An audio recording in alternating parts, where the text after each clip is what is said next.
Thank you so much for joining us today, Dr. Malcolm. Thanks so much for having me on, Lynn Marie. I'm really excited to have this conversation because I have to tell you that drug interaction questions have to be the most commonly asked questions that I get on Instagram and that people send me emails about from my website, plantmedicine.org. So I really appreciate you coming on and helping clear up some of these things. Now, I'm going to preface this for the 17th time, because I'll say it in the intro too, that this is not medical advice. Please do not take this as the only medical advice you give. This is a guideline that we're giving. We don't want anybody to just stop their psych meds because of something we said here. Please do not make any changes to your medication without seeing your own doctor. But what Dr. Malcolm and I are going to discuss and what he's going to tell us about are generally how these medications interact with psychedelics. So, Dr. Malcolm, if we could get started, we're going to go pretty like stepwise through different medicines and how they interact with specific psychedelics. And we're going to talk mostly about psych meds because they're the most commonly the ones that have the most interaction with psychedelics. So if we could talk a little bit about antidepressants, and we'll start with the SSRI and SNRIs, and if you could give us a few examples of those, and then how they interact with, let's say, start with MDMA. Yeah, okay. So as far as the SSRIs or SNRIs, this stands for selective serotonin reuptake inhibitor or serotonin norepinephrine reuptake inhibitor. And the big thing that these two things have in common is that they block serotonin reuptake. And when you're talking about psychedelics, at least MDMA, psilocybin, DMT, ayahuasca, they work on serotonin.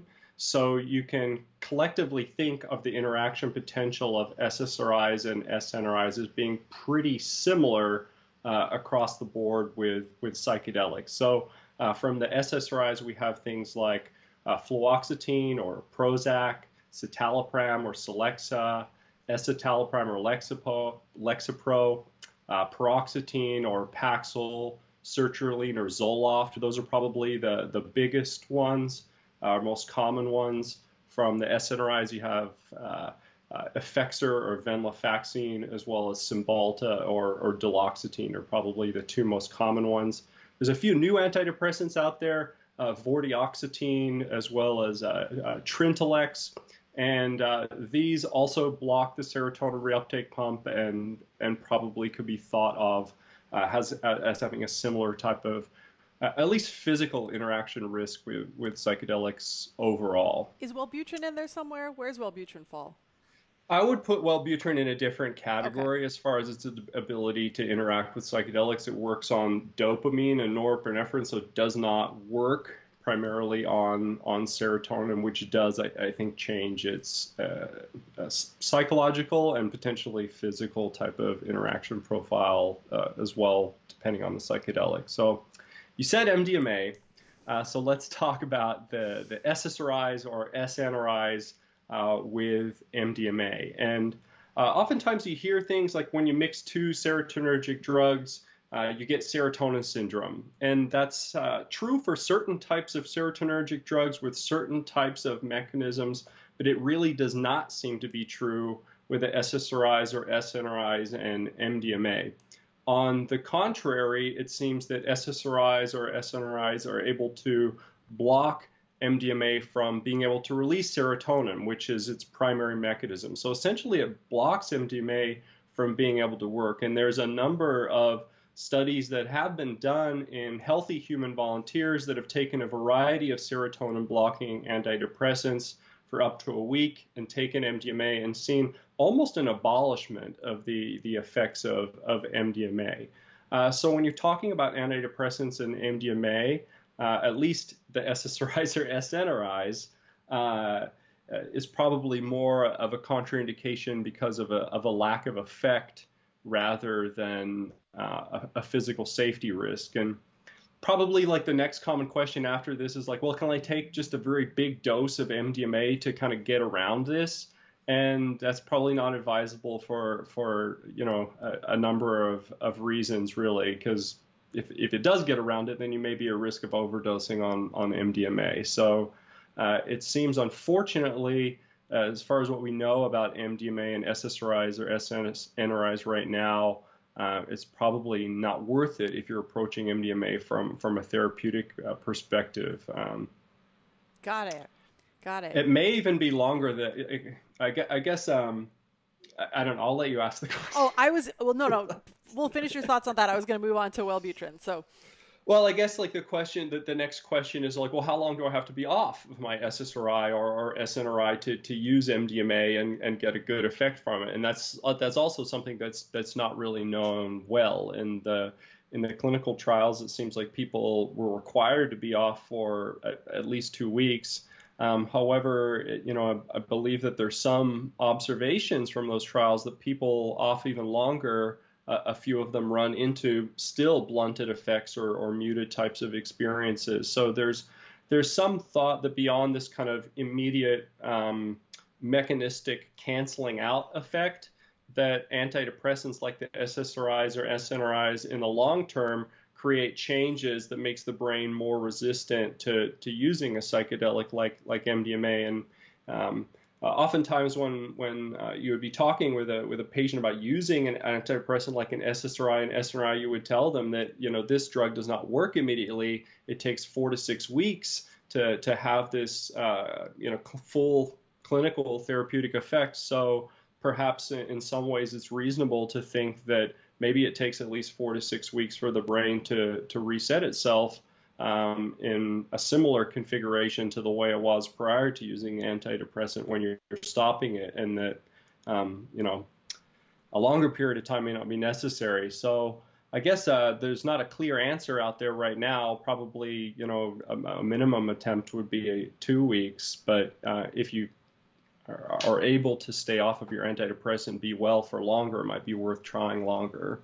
that's really good information. Thank you for adding that question. That's a really good point to bring up. We'll stick with the SSRIs and SNRIs and move on to psilocybin. Okay, yeah.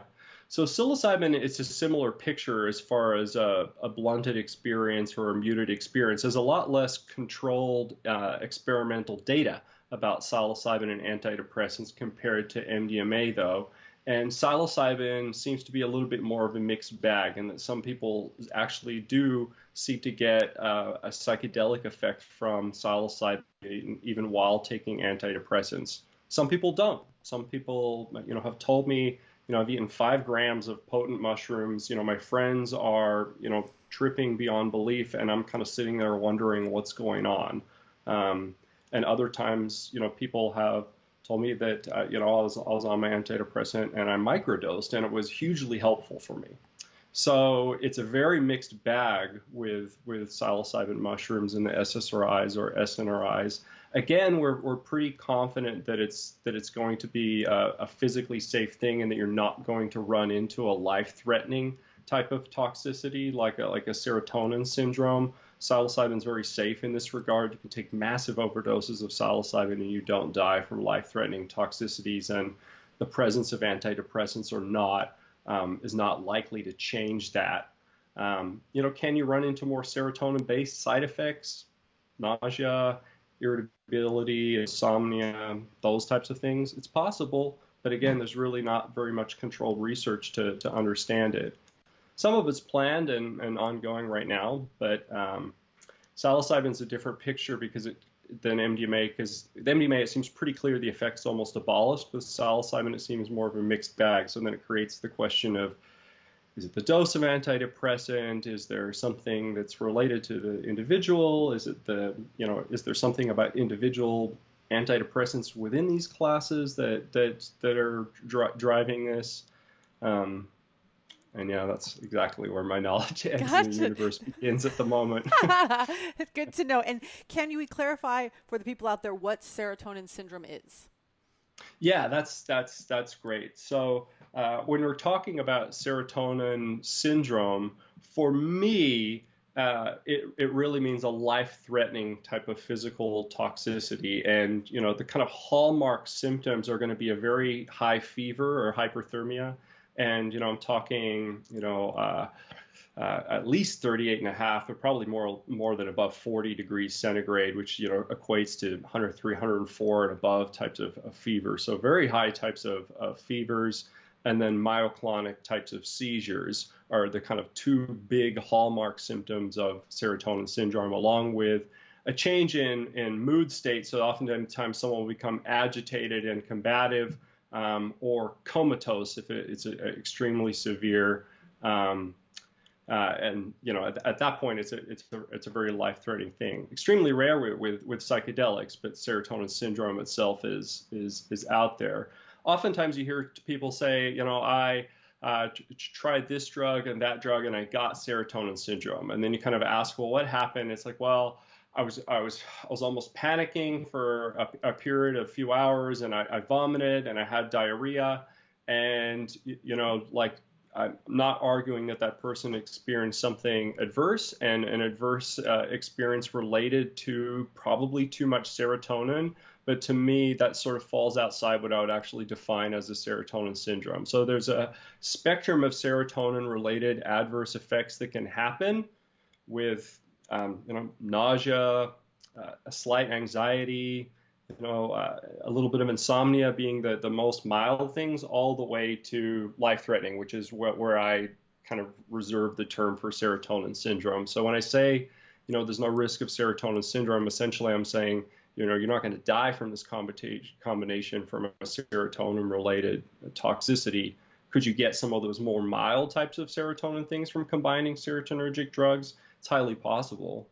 Got it. Thank you very much for clarifying that. Let's go on down the line. We're at SSRIs and SNRIs and how they interact with LSD. Yeah, so LSD I would really put more or less in the same boat as psilocybin as far as its interaction potential. There's not enough out there that differentiates them. I think they're both work very, very similarly in that they're serotonin agonists, or they stimulate serotonin receptors. We think that's primarily what they do. They both have excellent physical safety profiles in overdose. Yeah. Okay, good to know. Two left. Let's talk about how they interact with, and tell me if there is a difference here, because I was going to say ayahuasca, DMT, 5-MeO DMT, because the most psychedelic ingredient in all of those is a form of DMT. But tell me if it's all the same or if there are ways that they differ. So I would say like the key difference is like whether a monoamine oxidase inhibitor is involved at all. So with ayahuasca, the brew does have ayahuasca vine, Banisteriopsis caapi has the harmala alkaloids, the beta carbolines, harmine, harmaline, tetrahydroharmine, and they're monoamine oxidase inhibitors. And it's the monoamine oxidase inhibitors that change the drug interaction risk profile primarily. It's not the psychedelic DMT or 5-MeO DMT, because they're essentially serotonin stimulating drugs. 5-MeO DMT is a little bit different, but DMT is a classic tryptamine psychedelic, just like psilocybin or LSD. So it's really the ayahuasca vine and the monoamine oxidase inhibitors that change the interaction risk profile. And it kind of flips the script 180 degrees, really. You go from, we talked about MDMA and SSRI, SNRI, almost no effect. Psilocybin, LSD, kind of a mixed bag. But none of those things had that risk for serotonin syndrome. You add monoamine oxidase inhibitors to the mix, and now there's a very real risk of serotonin syndrome with those SSRI or SNRI types of antidepressants. Another type of drug that is quite toxic with monoamine oxidase inhibitors are serotonin releasers like MDMA. So should not combine MDMA with ayahuasca, or other things that have monoamine oxidase inhibitors in them, like Syrian rue is another. Syrian rue seeds have harmala alkaloids in them.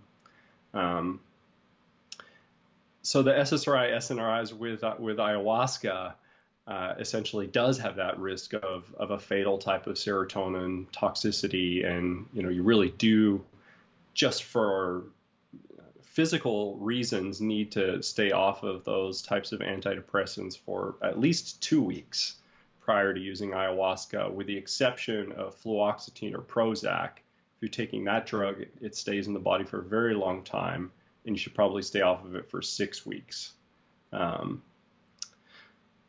So the time off, right, the recommendations for time off are rather similar, because I said, okay, well, there's this risk of it canceling out with the other one. So, give it at least 2 weeks and maybe 4 to 6 if you can hang out longer comfortably. Whereas with ayahuasca, it's almost a similar recommendation, but essentially the reason is the opposite. Now it's a physical risk and contraindication rather than it's probably going to be this muted, blunted, watered down experience that's not going to give you the therapeutic effect that you were hoping for. Gotcha. And so are you saying also with Prozac, like you were saying with the other ones, should you maybe try to be off 6 weeks because that stays around longer, if you're trying to avoid the blunting effects with MDMA, psilocybin, and the others? Probably. I mean, that would be like logical and rational. But again, if the combination's not going to kill you and you're using something like psilocybin where some people get an effect even on an antidepressant, then I don't know, like, maybe, some people are on Prozac because they've tried tapering a bunch of others and they can't. And so they're trying to taper Prozac. They're very sensitive to withdrawal. So depending on your situation and sensitivity to withdrawal and which psychedelic you're thinking about trying, I mean, you're not going to try ayahuasca because it's just a physical safety risk. You're not going to try MDMA because the effect is pretty much abolished, but it leaves psilocybin and LSD as kind of like, well, geez, there's a huge question mark out there as far as some people get some effect and some people report it's helpful and, some people don't. And why is that? And nobody knows. Yet we do know that you're not going to suffer a fatal physical toxicity. Yeah. So it becomes very individualized as far as, does that make sense for you to try, or does it, does it make sense for you to stay far away from that still? Got it. By the way, I'm going to save like some tiny modicum of face here because I am aware of the MAOI portion of ayahuasca being the dangerous part, sure. But I'm just trying to as I was trying to think like, if I ask every drug for everything, this will take quite some time. So I threw them all together. But, and if any of my like psychedelic doctors are like, Lynn Marie, you knew that. I knew that. Yeah. No, but thank you for pointing that back out to everybody. I'm sure you did know that. But I think just in terms of thank you for explaining it to everybody. It's more just like how I'm just having my very transparent moment of embarrassment that I asked them all at one time. Like ayahuasca obviously has a very separate profile because of that. So thank you for explaining that difference, because you're right. It's not like, it's good to know that the DMT portion, in whatever format you're getting that, it's got the same kind of profile as the others. It's just the MAOI portion of the ayahuasca where things change. Right. Yeah. Got it. One last medicine for the SNRIs and SSRIs. Let's talk about ketamine, the one most available. Okay. Right. So most available and antidepressant friendly is the picture with ketamine. And when ketamine was being studied in the early 2000s for its use in treatment-resistant depression, they're doing the intravenous infusions. They always wash people out of their antidepressants. When they studied S-ketamine, or the nasal inhaler that's approved now under trade name Spravato, they studied it in conjunction with antidepressants. So the S-ketamine that's approved on the market, the nasal inhaler, the indication is actually for treatment-resistant depression in conjunction with an antidepressant. And it specifically talks, I think, about the SSRI or SNRI types of antidepressants, or maybe it's not quite that specific. So, do antidepressants influence the trajectory of ketamine therapy in the long term, like over periods of years and things like that? No, we don't really know, but ketamine can provide rapid antidepressant benefits to somebody taking an antidepressant. And there has not really been a signal that taking antidepressants severely affects that. Ketamine's a different type of drug. It works on glutamate. It doesn't work on serotonin so much. Ketamine may also work on a bunch of things, but glutamate and opioid circuitry is kind of like what it seems that it most strongly affects. And ketamine, there's oftentimes a semantic debate is like, is it a psychedelic, or classically it's defined more as a dissociative anesthetic. And, anytime, you bring up ketamine, to people that are not well versed in ketamine, usually their response is like, isn't that animal tranquilizer? And, And it's like, no, well, I mean, I mean, yes. that's one function of ketamine, is that it can be used for procedural sedation and things like that. But it's, a really wonderful antidepressant. The type of experience is different than serotonin-based psychedelics, because it is a dissociative type of experience, but it's still a very expansive type of consciousness. And some people really report, classic mystical types of effects with ketamine also. So I know this is a plant medicine podcast, so maybe your listenership. Oh, no, no, no. We are all the medicines. We Okay, do not discriminate. No, that's why. I mean, I started with MDMA. Like we talk okay, about fair the enough. molecules, the fungi, the frogs, the toads, all of the things. Yeah, Yeah. so I mean, ketamine works is the answer. Great, great. Well, that's great to hear. Real quickly, is there any difference, just moving on briefly to Wellbutrin, in any of the medicines we've just discussed, is the interaction with Wellbutrin different for any of those? Yeah, so let's go back to so Wellbutrin doesn't work on serotonin. It works on dopamine and norepinephrine. It also blocks a liver enzyme called CYP2D6, so it can increase or boost the levels of certain other drugs that are metabolized by this particular enzyme in your liver. And MDMA is one of these. So they've actually done experiments with Wellbutrin and MDMA, and found that if you're on Wellbutrin, it retains the subjective effects of MDMA. In fact, the intensity of it is increased, and the duration of it is extended. So they have, one controlled trial in healthy humans where they've, taken into the lab and done this. I have a pharmacist colleague that's working on a paper at the moment. It has not been published, but it's looking at data from FDA's adverse effects reporting system. And I believe that they found an increased signal of death for use of Wellbutrin with MDMA. And Wellbutrin is contraindicated in seizure disorders because it lowers seizure thresholds. MDMA also, in particular, in environments, hot environments, large doses, dehydration or overhydration can lead to increased seizure risks with MDMA as well. So, Wellbutrin and MDMA is probably a fairly, I will say, sketchy combination. When you're going clubbing with ecstasy, and if from a therapeutic perspective, they have this one trial in healthy humans, and there were no seizures in this trial. But you should probably expect the effects of MDMA to be pronounced and longer and stronger. So, the thing that we would do in clinical pharmacy at that point would be start thinking about, well, could we reduce the dose? Like, if it's going to be double the blood concentration, you take half the dose, and the experience overall might be sort of the same.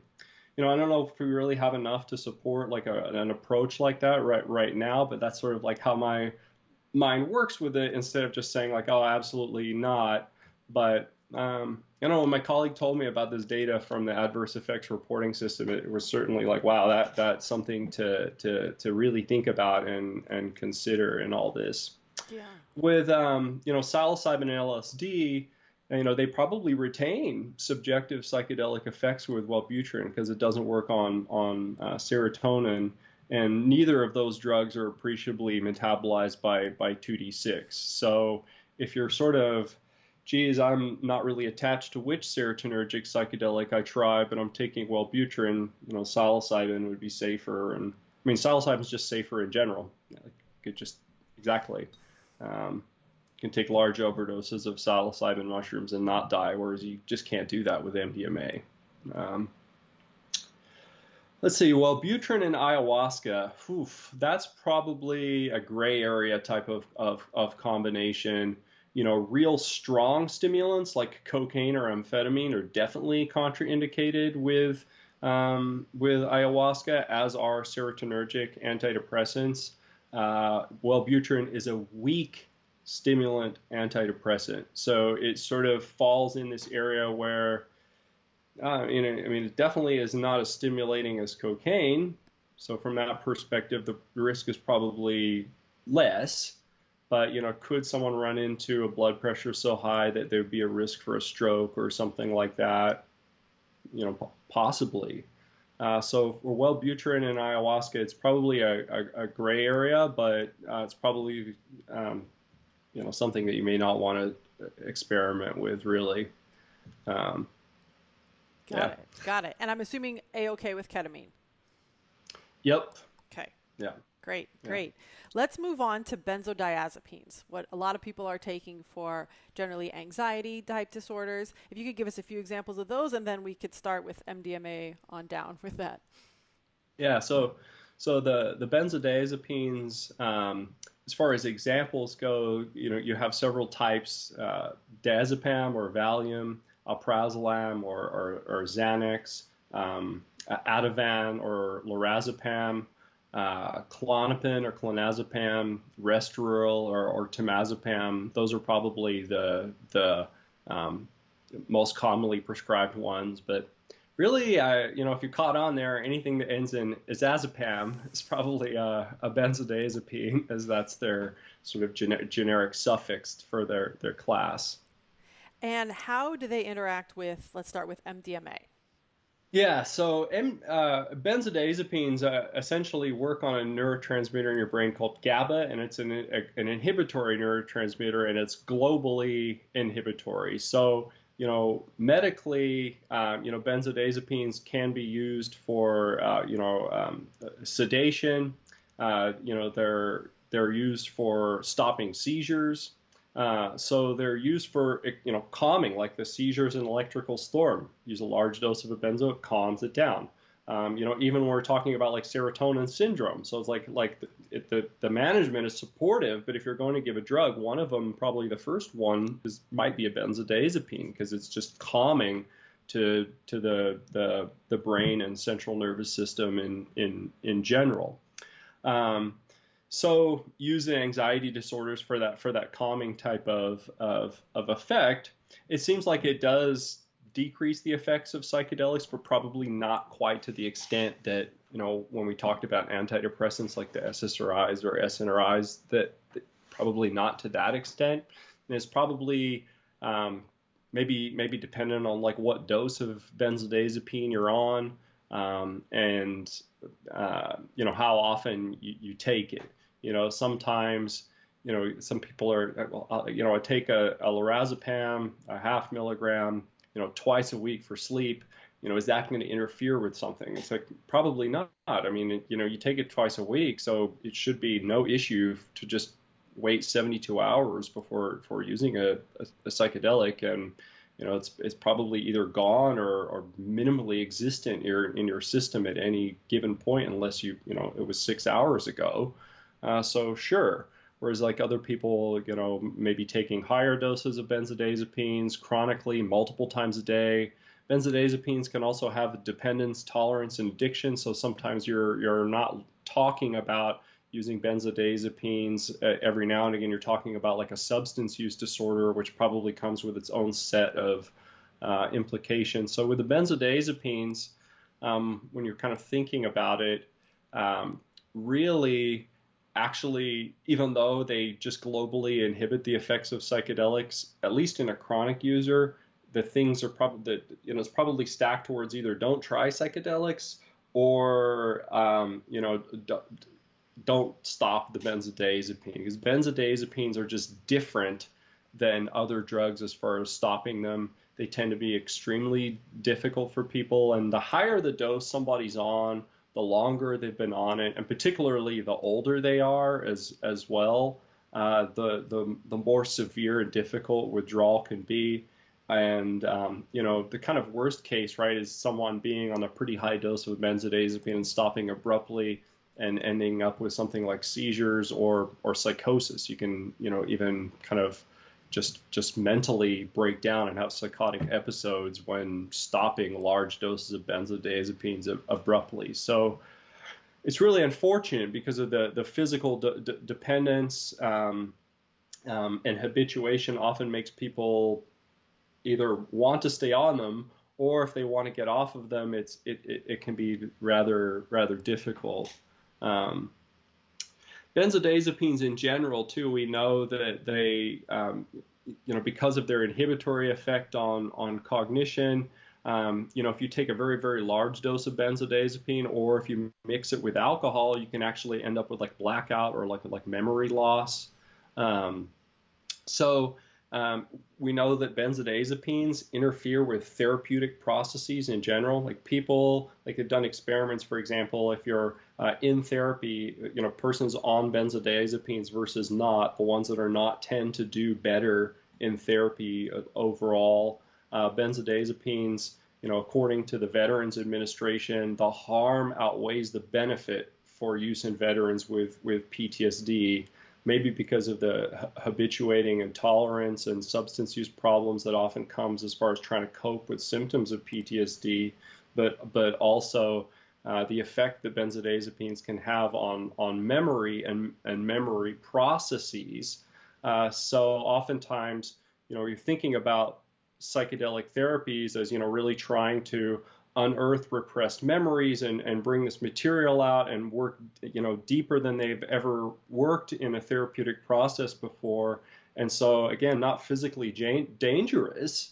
And probably the physical danger of benzodiazepines is tapering off too fast, or psychological risk too. People just end up with horrible panic attacks and anxiety, and it's just intolerable, right?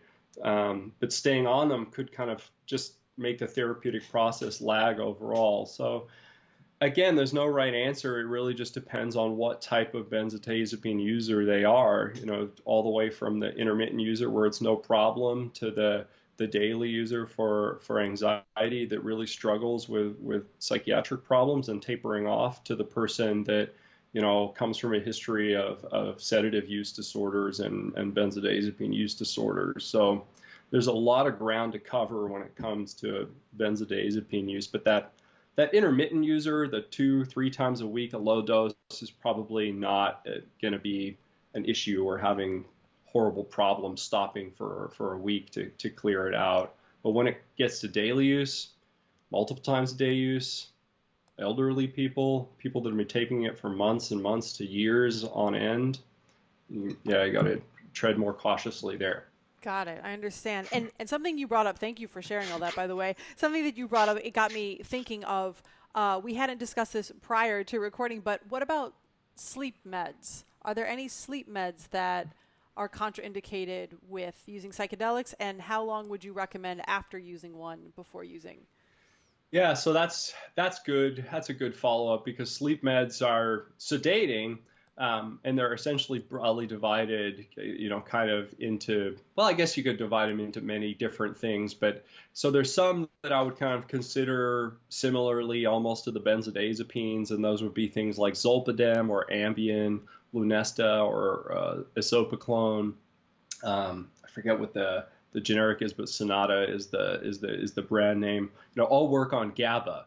So when it comes to drugs that work on GABA, benzodiazepines, some are for anxiety, some are for sleep, some are for both. So the Restoril, yeah, they're clever with the names, right? Restoril, it's like more a sleep one, where Xanax, people classically think about for like panic attacks and things like that. So those sort of sleeper drugs, the zolpidem and the Ambien and your isoprene, also work on GABA. And again, are they taking I take a zolpidem when I travel internationally, because it helps the long flight? Or, is it, I take zolpidem every day, and when I don't take zolpidem, I don't sleep for days on end, and, just issues with sleeping medications. The other one is trazodone that people are taking quite frequently, or Deseril. And this one probably does interfere with psychedelics to some extent. It blocks serotonin 2A receptors, which are the receptors that we think need to be available for the serotonergic types of psychedelics to work. But it's a balancing game, because sleep is crucial. So it kind of boils down to, well, if you're not that dependent on your sleep aid, take at least 5 days a week off. It'll be completely out of the system, and it won't be an issue. If you're taking trazodone and you're taking, not the baby dose, 150 milligrams or something like this, and, geez, to go down to 100 milligrams, my sleep gets real bad. Then it's kind of like, okay, well, on the one hand, there's some risk that this trazodone could blunt your experience or diminish your experience. On the other risk, there's probably, some point in which the amount of sleep deprivation is going to put you in crisis, make you so irritable that your family won't tolerate you anymore. What was the third thing I was going to say? So it becomes sort of a balancing game. It's kind of like, okay, well, geez, could you, skipping it one night, all right, I can do one night of bad sleep and, we'll be okay. Skipping it 2 nights, I'm not sure about that. Okay, could you take half a dose one night and then skip it the night before and see how we do? And, people will essentially find that it worked or it didn't work, and that amount of sleep deprivation was tolerable or not. And, it might take a time or two, but eventually they'll sort of find a place where it's kind of like, okay, I know that I'll still get a pretty reasonable effect if I keep it light for a few days and take the night off. Or, I've even find some people that have found like, I found that I can take trazodone the night before, and as long as they don't take more than 50 milligrams, it'll be okay. But it's quite variable. There's another, it's not used for sleep so much, but it's in the same sort of ballpark as trazodone. It's nifazodone. Used a lot less, but it's also out there, and it's probably similar. Got it. Thank you. One last class that I want to discuss, which is antipsychotics and lithium. Yeah. Can you give a few examples? And with this one, I also want to ask if we could get some examples of this. And then, aren't some of these the drugs that are used if you are suffering, people who have gone into the ER because their psychedelic journey has gotten too much for them? Can you tell us which of the medications that we're going to talk about are the ones that are used to kind of counteract those effects? Yeah, so the antipsychotics, and then you mentioned lithium, are essentially antipsychotics, and lithium is categorized as a mood stabilizer. There are some other mood stabilizers out there as well. And, when it comes to these types of medications, it's almost like a reverse engineering type of process. So when I see lithium or antipsychotics, it usually makes me think, well, why did the prescriber, want to prescribe that? And if you're thinking of serotonergic psychedelics, oftentimes we talk about schizophrenia or, psychosis, as well as, mania or bipolar disorders being contraindications for psychedelic use. So I think that at minimum, use of these drugs kind of constitutes a red flag. So it's sort of like there should be a flag that kind of, well, why are they using this drug? Because it seems it's not a run-of-the-mill depression or anxiety or existential struggle. It seems like there's something deeper here. I don't know if it's like an automatic rule out, though, because particularly the antipsychotics have kind of spilled over because some of them are heavily sedating. Low doses have spilled over and become popular sometimes for anxiety or sleep. Or, really just, okay, you tried 2 or 3 regular antidepressants and it didn't work, so now I'll just try this other class completely just to kind of like see. So sometimes you have prescribers that are prescribing antipsychotics, particularly for things that are not psychosis or bipolar disorder. Dose can be a clue, particularly, usually higher doses treat schizophrenia, whereas lower doses are things that are used for sleep. The antipsychotics are interesting in that you could almost think of them as anti-psychedelics, particularly the newer antipsychotics. They call them atypical antipsychotics, and they're atypical because they block serotonin 2A receptors. And these are the receptors that psychedelics, presumably need available to work. And there have been a few studies of antipsychotic use before psychedelics and kind of shown that they mute the experiences and don't work as well. So again, it kind of becomes, ideally, yeah, you would be taper off and be off of for weeks and weeks. As you're sleep dependent on that low dose of quetiapine or Seroquel, or can you do without it? Can you taper a little bit and see how it affects you? Can you, see what's possible for you, see what feels right, see what makes sense. Yeah.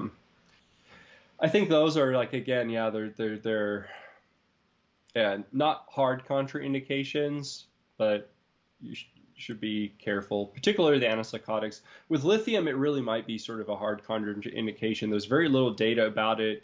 There's a few reports on Arrowwood. It's like a anecdote repository site, very, very good for information about psychedelics and particularly combinations. But they're rather vague reports. But there's a number of people that have reported having a seizure taking LSD with lithium.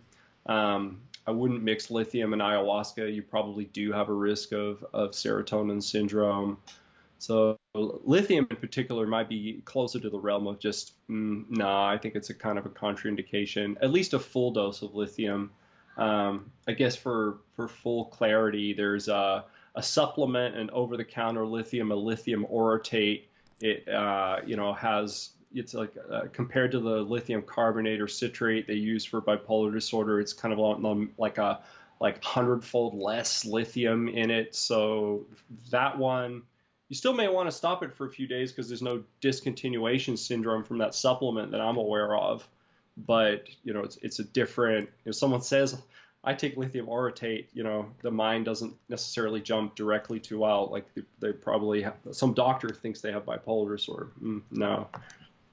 Yeah, no, that one. I think the question is it yeah. prescribed or not? Would Right, be the easiest right. way of understanding everything I just sort of ranted about. I like that. No, Tim Ferriss was once really big on telling everybody to take 5 milligrams of that lithium orotate. Is that the one that you said was over the counter? Well, lithiums are very interesting, so it's like, hey, who says that allopathic medicine isn't into natural things, right? Because lithium is an element, right, on the periodic table. It's not a small molecule drug, and many counties it's found in the drinking water. And interestingly, the counties lithium is found in the drinking water in very small amounts, right? Like not the amount that you would take through prescriptions, but this small amount in the drinking water, just on an epidemiologic, like observational level, has a protective effect on suicide rates in those counties. So counties that have lithium in the drinking water have lower suicide rates. And I don't know, maybe there's something else about those counties that are places, right, that protect against those types of things. But right, there probably is a mood enhancing. Well, we know there is from bipolar disorder, like a mood enhancing or a mood buffering effect to lithium. We know from observational drinking water types of studies that there might be some association there. Or there is an association. We just don't know if there's any causative relation, right? So Yeah. I have not Interesting. taken lithium orotate personally, but I I don't know. I didn't Doesn't notice sound like that. the most unreasonable thing. No. There's not much evidence for it that I'm aware of, but Yeah, I but don't know. Tim yeah, there. Ferriss seems to know Tim something I don't. Ferriss was really into it at some point. So I tried it. Okay, we just have like 2 questions left, but just one thing I wanted to go back to. When I was a doctor in the emergency room, Yeah, we never had anybody come in on psychedelics, so I have no idea what we yeah, would have used. What is generally used in those situations to kind of abort psychedelic journeys? yeah. So I mean, f- it's like psychedelics in the ER, kind of like where you want to end up last, I guess. Right.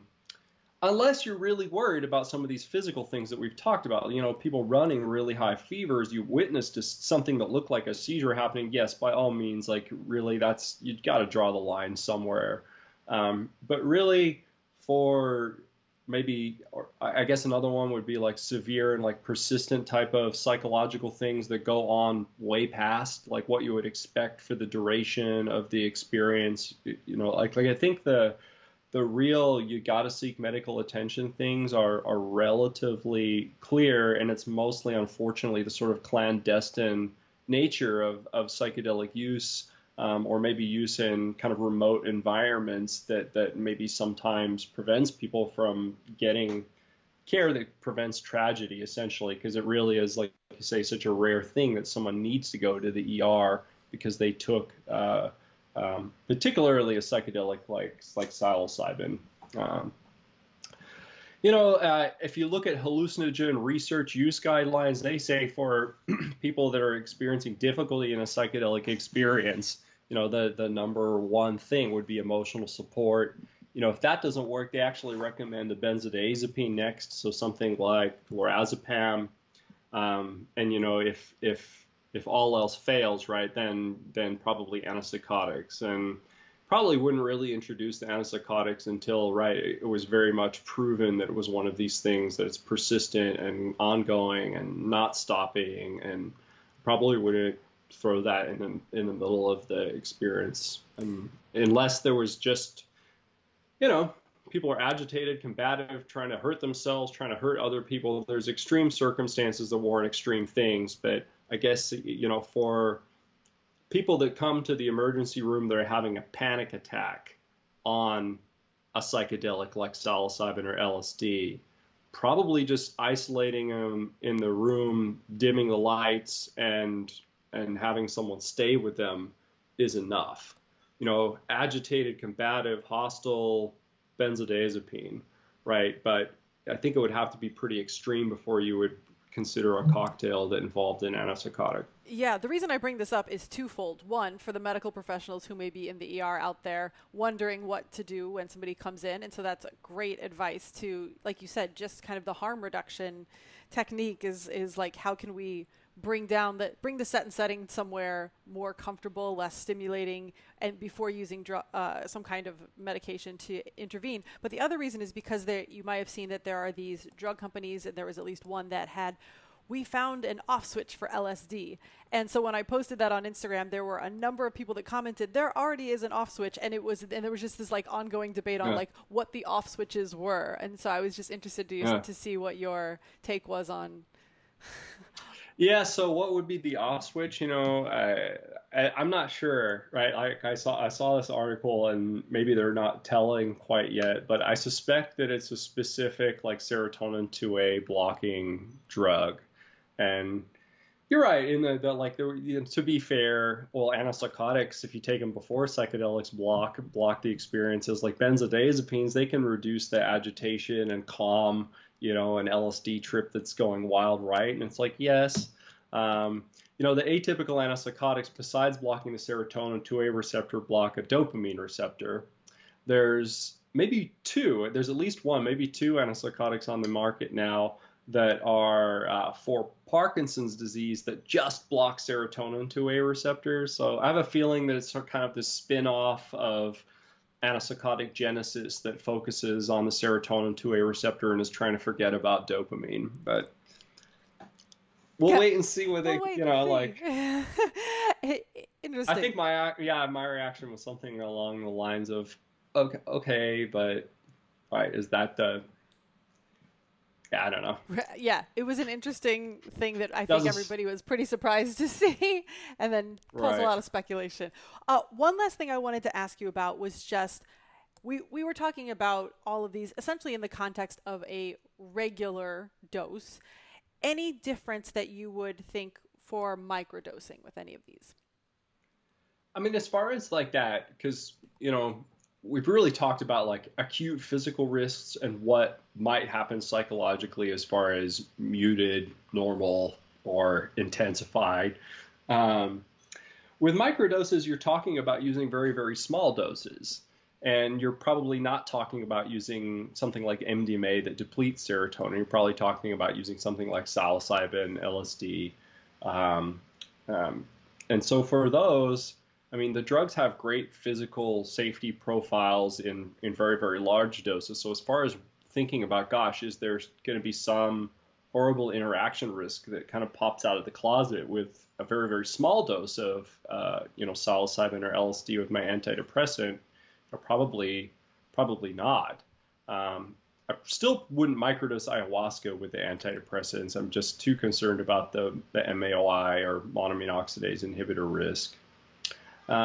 With the microdosing, I would say that my concern with it is not that kind of acute interaction. It's more of like, what could it do chronically? Because I mean, I think the standard regimen is 3 times a week for around 2 months, and that seems pretty reasonable as far as, again, no controlled data of microdosing, no controlled data. It's all anecdotal. It's all survey. There's no placebo groups. It's bad. Like, I have to tell you, as a pharmacist evaluating evidence for drugs, the evidence supporting that microdosing works is bad. Anecdotally, I get it. It's just the world is flooded with positive reports. But as far as like controlled data, it's not very good. So with serotonergic drugs, historically, there's been problems with valvulopathies. So some drugs like fen-phen or fenfluramine was a diet medication that was taken off of the market in the 90s, and it binds to a receptor, the serotonin 2B receptor.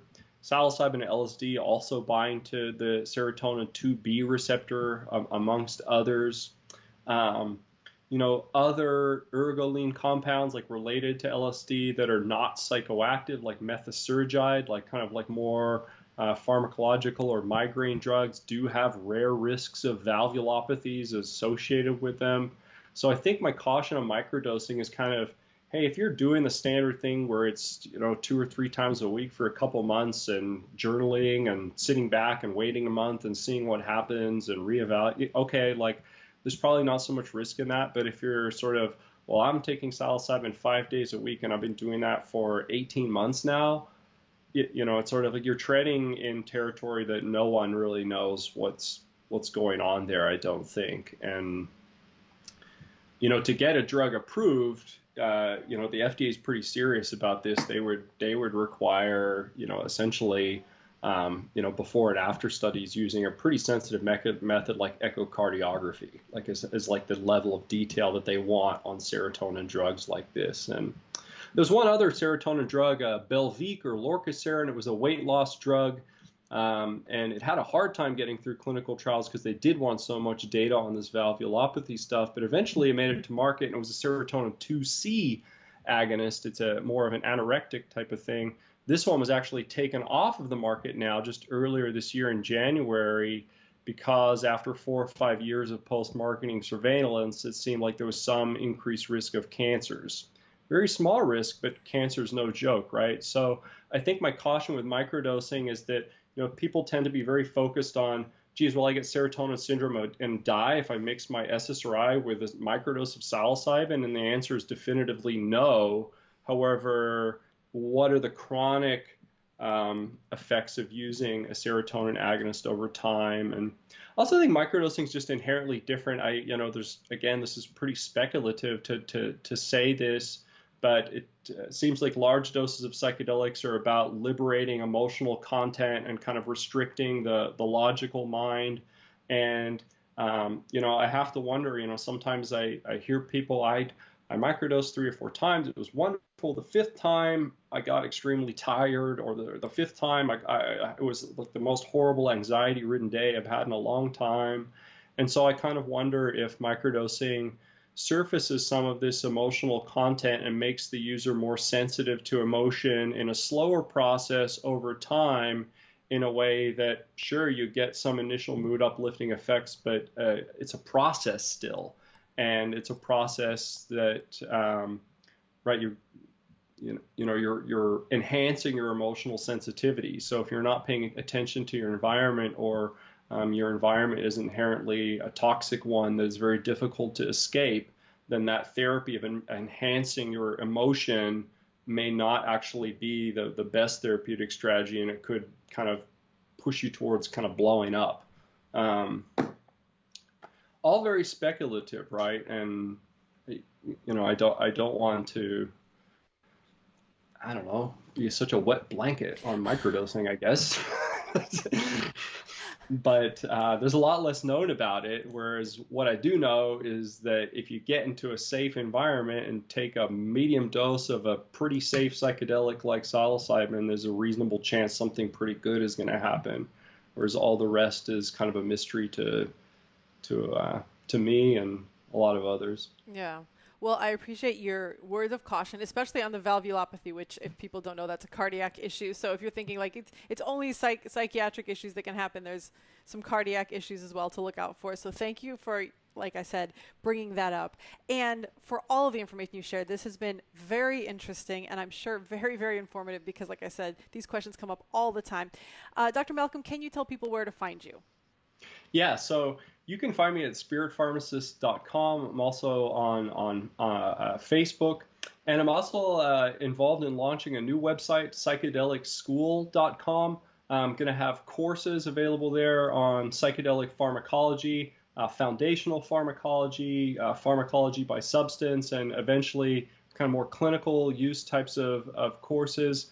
My wife's also a big contributor to that project, psychedelicschool.com. She's Shri Gadasi, or the psychedelic integration coach. So she's going to offer her courses on integration therapies. And the longer we have the platform around, we'd really like other people to join and add courses on other types of things as well. So spiritpharmacist.com or psychedelicschool.com, depending on whether you're looking for more individualized drug information and consulting, I would say spiritpharmacist.com. I also have my blogs there that go through a lot of the medication classes and interactions. There's some tables and charts there that cover a lot of what we have today. And then psychedelicschool.com. Going to have a few courses up pretty soon, but more of a longer term project. I'll be adding things over time, depending on who you are and what your needs are. But, with a psychedelic renaissance and having these things blossom back into our lives, there really needs to be this robust blossoming on education, because there's so much ancient wisdom to draw from here, but we're also operating in the 21st century where people are taking all sorts of medications and have a bunch of new tools to understand health and disease as well. And so it's truly an exciting time for me. And, thank you, Lynn Marie, again for having me on this podcast. It's just been wonderful. Oh, thank you so much for joining us. I really appreciate it. All right. For everybody else out there, until next time.